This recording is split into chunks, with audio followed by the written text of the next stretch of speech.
아멘. 하나님 말씀 여호수아서 24장 25절부터 33절까지 제가 봉독하겠습니다. 여호수아서 24장 25절부터 33절까지. 그날에 여호수아가 세겜에서 백성과 더불어 언약을 맺고 그들을 위하여 율례와 법도를 제정하였더라. 여호수아가 이 모든 말씀을 하나님의 율법책에 기록하고 큰 돌을 가져다가 거기 여호와의 성소 곁에 있는 상수리 나무 아래 세우고 모든 백성에게 이르되 보라, 이 돌이 우리에게 증거가 되리니 이는 여호와께서 우리에게 하신 모든 말씀을 이 돌이 들었음이니라. 그런즉 너희가 너희의 하나님을 부인하지 못하도록 이 돌이 증거가 되리라 하고 백성을 보내어 각기 기업으로 돌아가게 하였더라. 이 일 후에 여호와의 종 눈의 아들 여호수아가 110세에 죽음에 그들이 그를 그의 기업의 경내 딥낫세라에 장사하였으니 딥낫세라는 에브라임 산지 가하스산 북쪽이었더라. 이스라엘이 여호수아가 사는 날 동안과 여호수아 뒤에 생존한 장로들 곧 여호와께서 이스라엘을 위하여 행하신 모든 일을 아는 자들이 사는 날 동안 여호와를 섬겼더라. 또 이스라엘 자손이 애굽에서 가져온 요셉의 뼈를 세겜에 장사하였으니 이곳은 야곱이 백크시타를 주고 세겜의 아버지 하몰의 자손들에게서 산 밭이라. 그것이 요셉 자손의 기업이 되었더라. 아론의 아들 엘르아살도 죽음에 그들이 그의 아들 비느하스가 에브라임 산지에서 받은 산에 장사하였더라. 아멘. 언약을 체결하게 될 때에 일정한 어떤 형식이 있다고 말씀을 드렸죠. 그래서 처음에는 이제 하나님과 언약 당사자인 이스라엘의 관계를 설정하는 서론이 앞부분에 나오고 24장에 이 서론이 가장 긴 내용을 차지하고 있습니다. 그래서 과거에 하나님이 행한 일과 그 이스라엘 백성들의 어떤 과정들, 그래서 양 당사자 간의 관계와 정체성을 설명하는, 규정하는 그 내용이 앞부분에 나오고 그 다음에 그 율법이 담고 있는, 그 언약이 담고 있는 내용, 약속의 내용을 언급을 하고 그 다음에 이제 언약 당사자가 그 약속에 대해서 어떻게 생각하는지, 동의 여부, 동의를 하는지 하지 않는지를 담고 있는 것이 고대 언약의 하나의 형식이라 할 수 있습니다.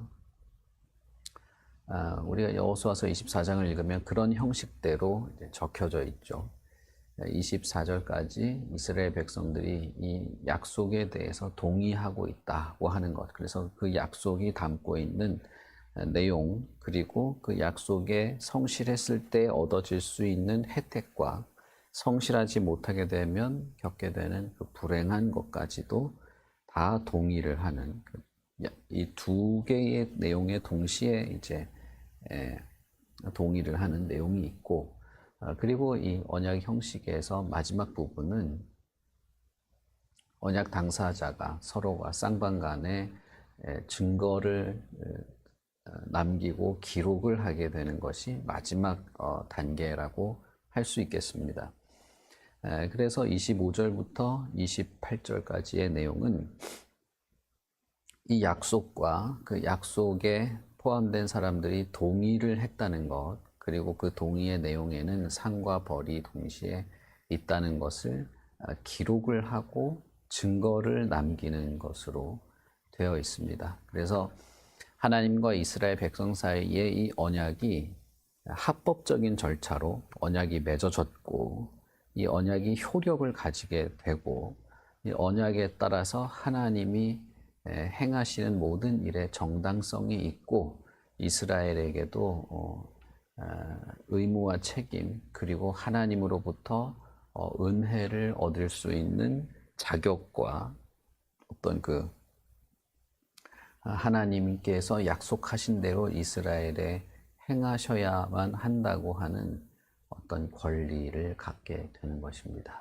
그래서 하나님의 편에서도 이 약속에 자기 자신을 구속시키는 것이죠. 얽어매는 것입니다. 그래서 이스라엘이 하나님께 은혜를 요구할 수 있고 하나님이 약속대로 행하실 것을 요구할 수 있는 근거가 언약, 이 약속으로 세워지게 되는 것이죠.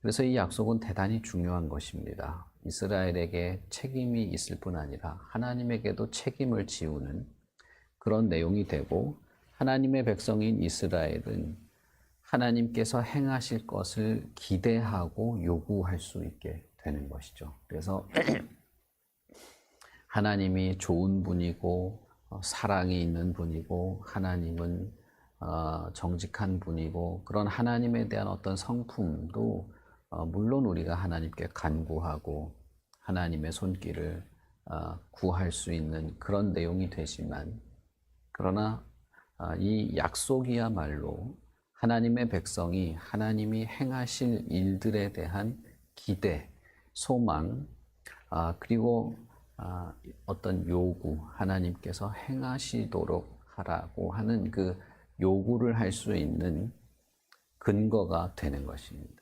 그래서 마지막 이 언약 체결의 마지막 단계인 기록과 증거를 세우는 것이 꼭 필요하고, 여호수아서 24장에는 그 내용이 기록이 되어 있습니다. 그래서 여호수아가 세겜에서 백성들과 더불어서 언약을 맺게 됩니다. 그래서 여호수아는 하나님을 대리한 대리인 정도로 생각하면 되겠죠. 그래서 그들을 위해서 율례와 법도를 제정을 하고, 이 모든 과정을 율법책에 기록을 하고 돌을 가져다가 상수리 나무 아래에 세우게 됩니다. 그리고 이 돌멩이가 우리의 모든 이 내용을 들었다. 당신들이 맹세한 것도 들었고 우리가 기록한 것도 했다고 하면서 이 돌멩이가 증인인 것처럼 말하게 됩니다. 돌멩이가 뭘 들었을 리는 없죠. 그냥 돌멩이 가져와서 세운 것이긴 하지만, 그러나 평범한 돌이 아니라 하나님과 이스라엘 백성 사이에 약속을 맺었다고 하는 증거로서 돌멩이를 세운 것입니다. 그래서 이 돌은 하나님께서 우리에게 하신 모든 말씀을 이 돌이 들었다. 그리고 너희들이 하나님께 맹세한 것도 돌이 들었다 라고 말하는 것입니다. 잊지 않도록 하려는 것이죠. 특히 이제 여호수아서에는 이런 장면이 많이 나옵니다. 요단강을 건널 때 요단강 바닥에서 들고 나온 돌멩이를 길갈에다가 12개를 줄지어 세우기도 하고, 요단강 한가운데에 큰 돌멩이를 세워 놓기도 하고 하는 그런 것들이죠.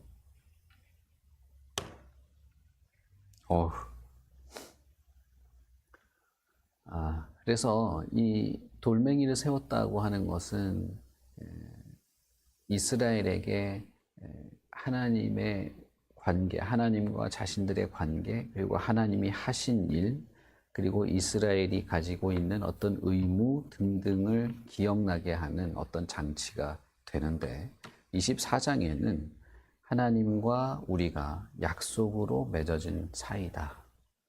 하나님도 이 약속에 충실하셔야만 하고 우리도 이 약속에 충실해야만 한다. 그리고 이 약속은 영원한 것이다. 바뀌지 않고 취소되지 않는다라는 것을 기억하도록 상수리 나무 아래에 돌멩이를 세운 것입니다. 이제 이렇게 언약이 다 과정이 끝났기 때문에 이스라엘에게는 그 순간부터 약속에 충실해야 할 의무와 책임이 생길 뿐 아니라 그 약속의 혜택에 들어가게 되는 것입니다. 하나님께서 그 약속에 충실하실 것이기 때문에 이스라엘은 언약 백성으로서 그 약속의 혜택을 누리는 백성으로서의 어떤 권리도 가지게 되는 것이죠.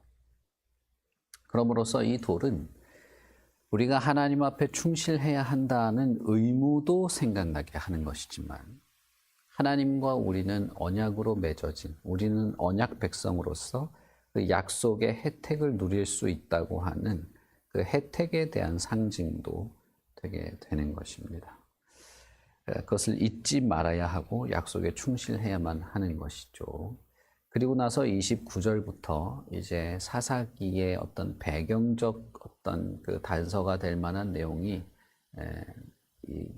남겨지게 됩니다. 우선 여호수아가 죽는 것을 기록한 것이긴 하지만 단순히 여호수아가 죽었다는 것으로 이제 마무리가 되는 것이 아니고 사사기의 어떤 그 배경이 될 만한 내용을 같이 기록하고 있습니다. 그것은 무엇이냐 하면 여호수아가 사는 날 동안에는 여호와를 잘 섬겼다.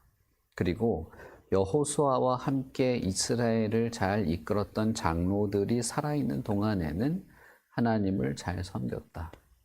그리고 하나님께서 하신 일들을 눈으로 보고 몸으로 경험하여서 그 모든 하나님의 역사들을 체험한 그것을 기억하고 있는 사람들이 살아있는 동안에는 여호와를 잘 섬겼다라고 하는 말이 첨가되어 있는 것입니다. 사사기의 전체 큰 주제 중에 하나는 이스라엘이 하나님을 잊었다 하는 것이거든요. 사사기에서 지적하는 이스라엘의 죄가 여러 가지가 있는데 그 중에서도 사사기에서 반복적으로 언급하고 이스라엘에게 가장 큰 죄악은 이스라엘이 하나님을 잊었다 하는 것입니다. 반면 하나님은 이스라엘을 잊은 적이 없고 특별히 이 약속을 잊은 적이 없는 것이죠. 사사기의 1장부터 이스라엘은 하나님을 잊었다. 하나님이 행하신 일을 기억하는 사람이 다 죽었다는 어떤 그런 배경이 시작이 되고 그것이 서론이 됩니다. 그리고 여러분 우리가 사사기를 읽으면 알겠지만 사사기에는 계속적으로 반복해서 하나님을 잊었다 이런 말이 나오게 되죠. 그러므로 여호사서 24장은 하나님과 이스라엘 사이에 이 엄숙하고 영광스러운 언약이 마침내 체결된다라고 하는 하나의 클라이막스와 같은 영광스러운 장면이 있으면서도 동시에 불안한 어떤 미래를 그리고 있는 그런 내용이 있다고 볼 수가 있겠습니다. 이집트의 노예에 불과했던 한 소수민족, 그래서 사실 아무 희망도 없던 이 민족이 하나님의 백성으로서 성장해 나가는 과정이 출애굽기와 여호수아라고 할 수 있습니다. 아무것도 아니었던 노예에 불과했고 자신들의 어떤 지도자도 없던 좌충우돌하고 그저 흩어지는 모래처럼 아무런 구심점이 없던 이런 별 볼 일 없던 이 민족이 하나님과 언약을 맺는 언약 백성이라고 하는 정체성을 가지게 되는 수백 년의 과정, 거의 100년에 걸친 과정이죠. 그 100년에 걸친 과정을 출애굽기와 여호수아에서 기록을 하고 있습니다. 그래서 출애굽기에서 이집트를 출발할 때 그 순간에 이스라엘은 사실 상상도 할 수 없죠. 앞으로 무슨 일이 벌어질지 상상도 할 수 없지만 그러나 이스라엘이 이집트를 출발할 때의 그 최종 목적지는 바로 여기입니다. 세겜인 것입니다. 세겜에서 하나님과 언약을 체결하게 되는 완전히 극과 극의 상황이죠.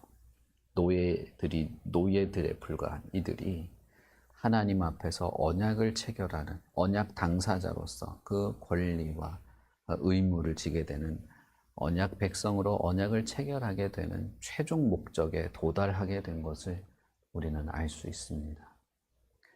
이 과정이 순탄하지 않았다고 볼 수도 있어요. 중간에 여러 사건들이 있었긴 하지만 그러나 전체 과정을 놓고 볼 때는 하나님께서 이스라엘 백성들을 이끌어오고 연단하고 훈련하며 성장시키고 마침내는 하나님과 이스라엘이 서로 당사자가 되어서 언약을 맺고 서로가 서로 간에 충실할 것을 맹세하고, 그리고 이들은 언약 백성이라고 하는, 하나님과 언약을 맺은 자들이라고 하는 아주 독특하고 영광스러운 자기 정체성을 가지게 된 것입니다. 그러니 이것은 엄청나게 영광스럽고, 이 이스라엘 민족, 야곱이 이스라엘로 이름을 개명하면서 그 약복강에서 씨름을 하면서 있었던 모든 그런 그 사건들과 과정들이 영광스럽게 마침표를 찍게 되는 정말 역사적인 순간이죠. 그래서 이 언약의 서론에서도 하나님은 아브라함부터 언급을 하는 것입니다. 그런데 그럼에도 불구하고 이스라엘이 하나님을 섬겨가는 그 과정에 미래에 대한 불안한 전망을 담고 있다는 것은 참 안타까운 일입니다. 여호수아는 여호와의 종으로서 인정을 받습니다. 그래서 여호와의 종 눈의 아들 여호수아가 110세에 죽었다. 그리고 여호수아가 받은 기업의 땅에 묻히게 되는 것입니다. 그리고 이스라엘에 대한 평가는 여호와를 잘 섬겼다는 것이죠. 여호와를 잘 섬겼지만, 그러나 여호수아가 사는 날 동안 여호수아와 함께 일했던 장로들이 살아있는 동안, 출애굽부터 모든 광야의 세월과 이 가나안 전쟁과 이 모든 역사를 기억하고 있는 사람들이 살아있는 동안에는 여호와를 섬겼다는 말로써 이제 지도자가 없고 장로들이 없고 이전 세대가 없어진 이후에 그 다음 세대가 자신들의 아버지 혹은 지도자들의 믿음의 유산, 그러니까 여기서는 이제 기업이 되는 것이죠. 24장에서 기업이라고 말하는 것은 단순히 할당받은 땅을 말하는 것이 아닙니다. 이제 언약을 체결했기 때문에 이 기업은 땅만을 의미하는 것이 아니라 그들이 가지고 있던 하나님을 향한 믿음과 그 신실함을 다 포함하는 것입니다. 그것을 땅뿐 아니라 자신들의 조상들의 믿음도 기업으로 물려받게 되었는가를 생각하게 되는 것입니다. 24장의 말미에 보면 기업이라는 단어를 이제 계속 반복하게 되는데, 이건 단순히 땅만 말하는 것이 아니죠. 특별히 요셉의 뼈를 세겜 땅에 그들의 아버지가, 요셉의 아버지 야곱이 묻힌, 그리고 아브라함이 묻힌 그 세겜에서 산 밭에 묻었다. 그리고 그것이 기업이 되었다라는 말을 함으로써 단순히 땅을 얻은 것이 아니라 그들의 믿음의 결단, 그래서 내가 이집트에서 죽었다 할지라도 내가 갈 곳은 조상들의 길, 나의 열조에게로 돌아간다고 하는 그 믿음의 결단과 행위가 기업이 된 것으로 말하는 것이죠. 여러분, 자기 열조에게로 돌아간다는 게 무슨 뜻인지는 제가 지난번에 말씀을 드렸죠. 그것은 단순히 매장되었다는 뜻이 아니라 자신의 믿음을 죽어서까지도 그 믿음에 따라 갔다는 걸 말하는 것입니다. 그럼으로써 여호수아에게 이것이 기업이 되었고, 요셉에게 그것이 기업이 되었고, 요셉의 후손들에게도 기업이 되었고, 아론도 자신들의 그 기업에 묻혔고 하는 이 모든 마지막 말미의 말들은 그들이 평생에 걸쳐서 배우고 연단받고 다짐하고 굳게 세워갔던 하나님을 향한 믿음과 그 믿음의 유산들이 그 다음 세대에 이어지는 것이 기업이다라고 하는 것을 언급하고 있는 것입니다. 이제 이스라엘은 모세도 없고 여호수아도 없고 아론도 없고 장로들도 없습니다. 이제야 실제적으로 각 지파들이, 각 가족들이, 각 가문들이 가나안 땅에서 하나님의 약속과 하나님의 말씀을 따라 살아갈 비로소 하나님의 백성이라고 말할 만한 이제 삶을 실천해 나갈 장이 된 것입니다.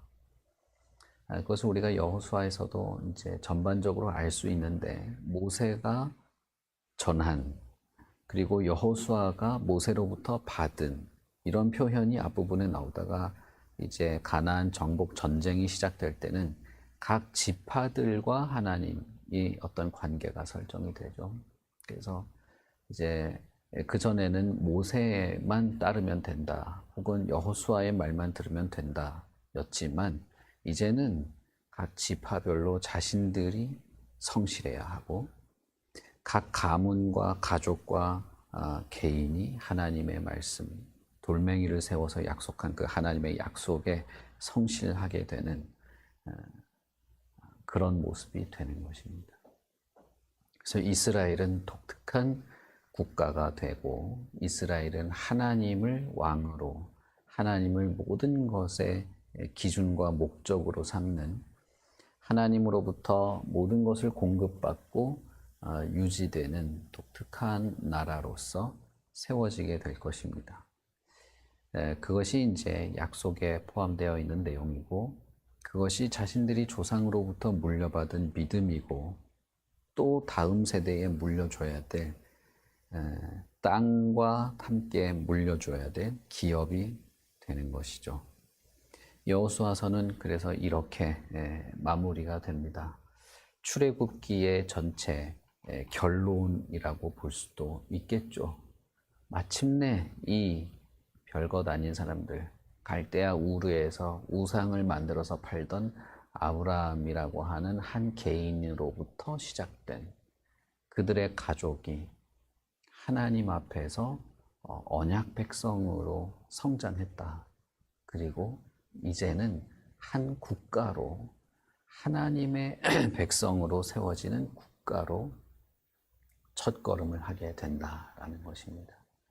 이것은 수백 년에 걸친 역사였고, 출애굽으로부터 100년에 걸친 역사가 됩니다. 그리고 하나님은 그 모든 과정에서 성실했고, 하나님께서는 약속에 충실하게 될 것입니다. 지나온 수백 년의 과거 속에서 하나님이 충실했던 것처럼 앞으로도 하나님은 성실하고 충실하게 될 것입니다. 그리고 이 모든 과정과 이스라엘의 어떤 역사와 여호수아서 24장에서 이스라엘 백성들의 이 모습은 우리에게는 하나의 샘플처럼 보여주신 것입니다. 신약의 백성들이 어떠한 마음으로 하나님과 관계를 맺고, 하나님의 언약 백성으로서의 정체성은 어떤 것이고, 하나님의 말씀과 그 하나님의 교훈에 따라서 살아가는 것들이 무엇이고, 무엇을 소망할 만한 것인지에 대한 그 모든 하나님의 백성으로서의 모습을 샘플처럼 우리 앞에 보여주시는 것입니다. 그러니 이것은 수백 년에 걸친 역사, 그래서 아브라함을 부르실 때부터 이 이스라엘이, 아브라함의 후손들이 큰 민족을 이루게 될 것을 염두에 두시고 부르시는 것이었다는 것을 우리가 알 수 있는데, 그런데 이 사건조차도 수천 년 뒤에 살아있을 저와 여러분을 하나님이 염두에 두시고 이들을 이렇게 다루셨다는 것입니다. 예수 그리스도 안에서 완전한 하나님의 백성, 예수 그리스도 안에서 완전한 하나님의 약속, 새 언약, 그리고 예수 그리스도 안에서 하나님의 완전한 나라를 이루실 것을, 그 수천 년의 뒤의 일을 하나님은 염두에 두시고 이스라엘을 준비하신 것입니다. 그러니 하나님의 역사는 어느 누가 그것을 다 파악하고 이해할 수 있겠습니까? 저와 여러분도 마찬가지고, 그러나 분명한 것은 이들을 이렇게 다루시고 이들과 이렇게 언약을 맺으시고 돌멩이를 세우신 이 내용이 이스라엘뿐 아니라 사실은 저와 여러분을 위한 행위이기도 했다는 것입니다. 수천 년 전에 이미 그것을 하셨고, 그리고 우리에게도 하나님께서 약속을 하시고, 우리도 하나님과 약속으로 맺어진 하나님의 백성으로서 살아간다는 것이죠.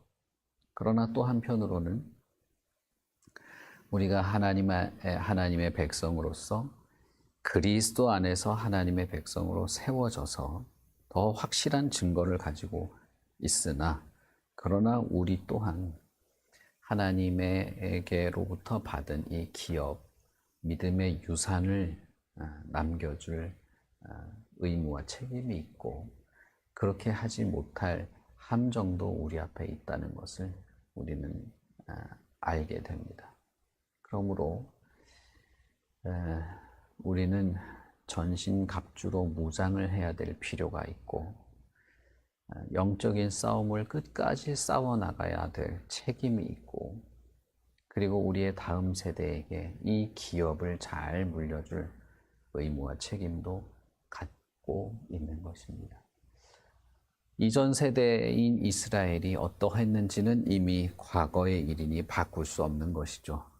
그러나 현재를 살고 있는 저와 여러분은 현재형이니까 우리의 발걸음, 우리의 하나님 앞에서의 믿음의 삶을 성실하고 정직하게 살아갈 수 있는 기회가 우리에게는 아직 남아 있습니다. 오늘도 그런 하루가 되는 것이고, 우리에게 내일이 주어진다면 내일도 그럴 것입니다. 그러니 여러분, 아침부터 우리는 기도하면서 시작하는 것이 유익할 것입니다.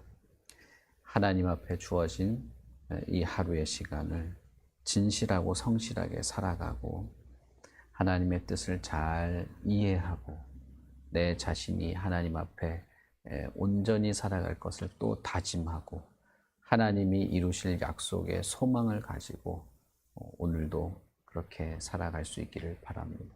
우리 같이 기도하겠습니다. 하나님 아버지, 은혜를 감사합니다. 하나님의 선하신 뜻 안에서 이스라엘에게 행하신 모든 일들을 보게 됩니다. 그들이 그토록 영광스러운 하나님의 백성으로 자라나게 된 것도 다 하나님의 손길이었는 줄 압니다. 그러나 그럼에도 불구하고 그것은 완전한 것이 아니었고, 그들이 하나님을 언제든 잊어버릴 수 있을 그런 한계도 있었습니다.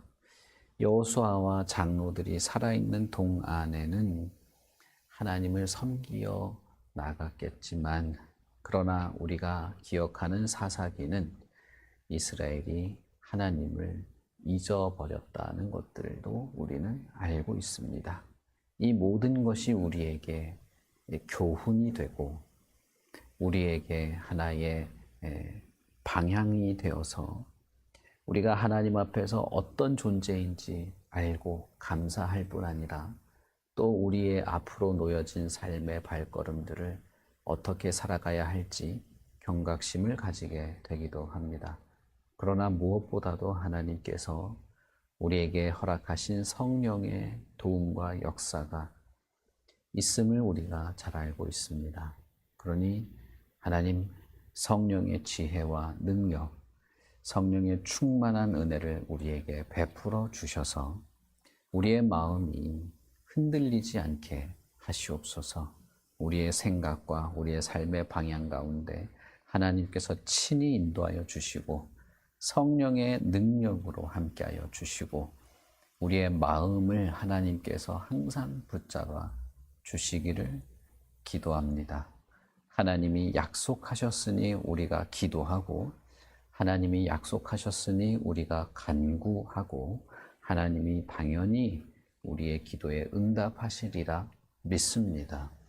하나님, 우리의 삶도 살피시고 우리의 자녀들에게도 하나님께서 간섭하여 주시고, 이 믿음의 유산과 참 하나님의 백성다운 삶의 모든 모습들이 잘 이어져 가도록 또 그렇게 이끌어 주시옵소서.